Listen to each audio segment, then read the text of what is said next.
Le musée du Louvre vient à peine d'ouvrir ce dimanche, lorsque la sécurité ordonne l'évacuation des visiteurs à la surprise générale. Il est 9h30.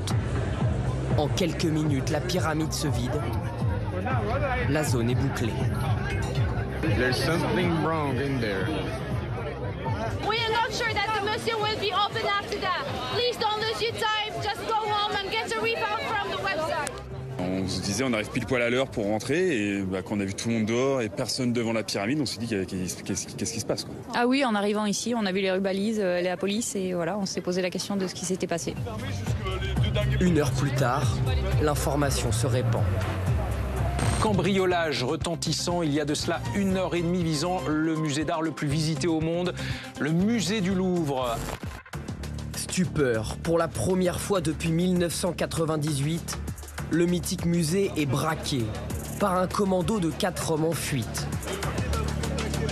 Comment la forteresse du Louvre a pu être pénétrée? Que s'est-il passé dans les galeries?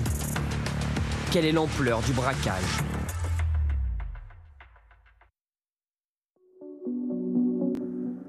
Quand à 9h30, un camion monte-charge se gare sur le trottoir de la façade arrière du Louvre. Avec l'échelle, 2 individus pénètrent par cette fenêtre dans les entrailles du musée, puis foncent vers la fameuse galerie d'Apollon. Cette partie du musée, Peter, un touriste néerlandais, vient tout juste de l'emprunter quand les cambrioleurs s'y engouffrent. Nous sommes sortis de la pièce de Mona Lisa et nous sommes allés en direction de la galerie d'Apollon. Il y avait du personnel de sécurité. Ils nous ont ordonné de courir, d'aller très vite.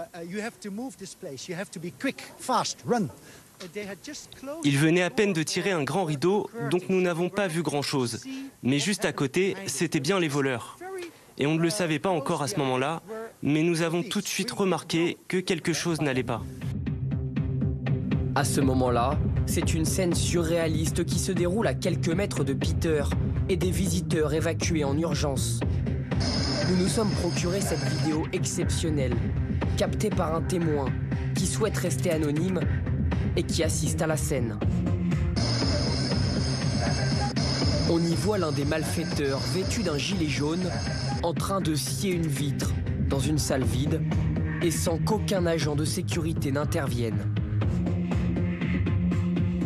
Oui, ça a été effectivement préparé. Les malfaiteurs savaient très bien que les gardiens n'interviendraient pas parce qu'ils n'ont pas à prendre le risque. Par contre, les gardiens ont très bien réagi en faisant dégager les visiteurs. C'est leur rôle, c'est leur mission. Donc ça a été bien fait. Et je pense que même les gardiens ont dû être sidérés parce que c'est tellement improbable que de voir quelqu'un avec une disqueuse casser une vitrine, ils ont dû se dire « waouh ». En 7 minutes top chrono, les malfaiteurs s'emparent du butin, puis s'échappent par cette même fenêtre. Sur la route, en contrebas, ils sont attendus par 2 hommes sur des scooters T-Max pour prendre la fuite.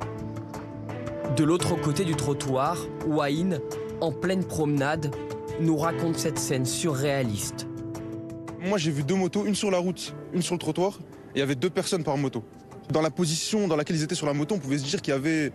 ils étaient concentrés, quoi. Et la moto du trottoir, après arriver à mon niveau, elle descend du trottoir pour aller sur la route et elle part. Un braquage éclair vient d'être commis contre le patrimoine français.